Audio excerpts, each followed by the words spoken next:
اتنے آدمی دیکھ کر اگر چڑیا اڑ گئی تو تمہیں تو کوئی کہانیاں سنانے والی دادی اماں ہونا چاہیے تھا۔ مرد بنو برخوردار۔ چلیے صاحب، حمید مردہ سی آواز میں بولا۔ دونوں عجیب و غریب نشانات کو دیکھ کر آگے بڑھنے لگے۔ آگے چل کر پھر جھاڑیوں کا سلسلہ شروع ہو گیا۔ جھاڑیوں کے درمیان ایک بل کھاتی ہوئی پگڈنڈی دور تک چلی گئی۔ دیکھو حمید، یہاں چڑیا ہم لوگوں کی طرح عقل مند معلوم ہوتی ہے کہ جھاڑیوں میں گھسنے کی بجائے پگڈنڈی پر ہی چلتی ہے۔ بہت ممکن ہے کہ یہ کافی پڑھی لکھی بھی ہو۔ کیا خیال ہے؟ میں کیا بتاؤں، آپ روحانیت وغیرہ کے تو قائل ہی نہیں۔ خیر، کبھی نہ کبھی تو قائل ہونا ہی پڑے گا، لیکن ممکن ہے کہ اسی کیس کے سلسلے میں آپ کو اپنے خیالات تبدیل کرنے پڑیں۔ بھائی، تمہیں اس محکمے میں آنے کے لیے کس نے کہا تھا؟ تمہارے لیے تو کسی خانقاہ کی سجادہ نشینی ہی بہتر ہے۔ میں تمہیں تمہارے ساتھیوں میں سب سے زیادہ ذہین سمجھتا تھا، لیکن تم تو ڈرپوک نکلے۔ لا حول ولا قوت۔ آپ جو چاہیں کہیں، مگر مجھے پورا یقین ہے کہ یہ سب کسی انسان کا کام نہیں۔ اچھا چلو، وہ بھوت ہی صحیح، لیکن واضح رہے کہ میں اپنے علاقے میں ایسے نامعقول بھوت کا وجود بھی برداشت نہیں کر سکتا۔ دیکھیے، ایسا نہ کہیے، حمید جلدی سے بولا۔ کیوں، کیا بھوت تمہارے رشتہ دار ہیں؟ اگر ایسا ہے تو میں اپنے الفاظ واپس لیتا ہوں۔ آپ تو سمجھتے نہیں، حمید برا مان کر بولا۔ کیا تم برا مان گئے؟ ارے بھائی، راستہ کٹنے کے لیے بھی تو کچھ ہونا چاہیے۔ معلوم نہیں ابھی کتنا دور چلنا پڑے گا۔ میرا خیال ہے کہ کیوں نہ اس کیس کو معمولی تفتیش کے بعد ٹال ہی دیا جائے۔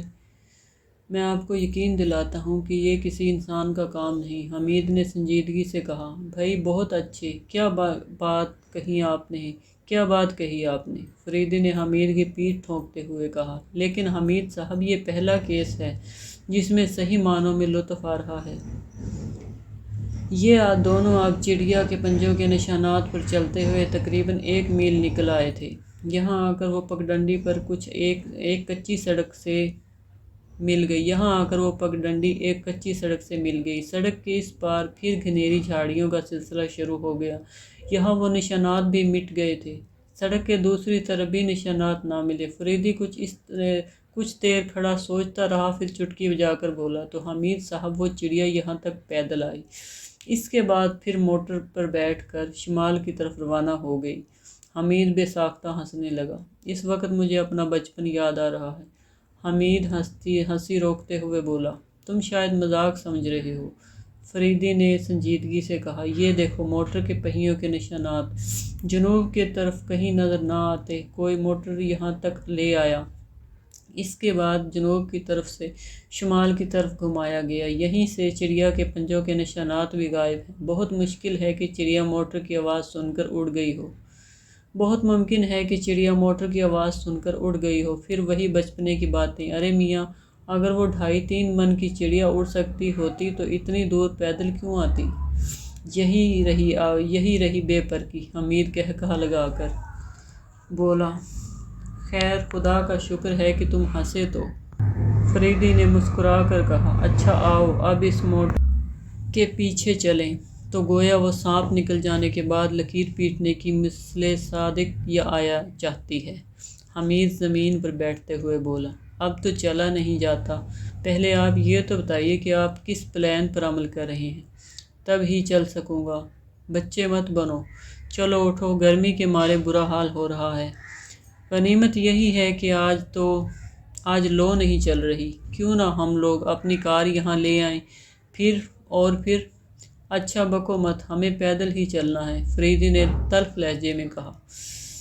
تو میں کب کہتا ہوں کہ پیدل نہ چلو، حمید نے ایسے معصومانہ لہجے میں کہا کہ فریدی کو بے ساختہ ہنسی آ گئی۔ دونوں پھر موٹر کے پہیوں کے نشانات دیکھتے ہوئے شمال کی طرف روانہ ہو گئے۔ آگے چل کر جھاڑیوں کے سلسلے کم ہو گئے تھے۔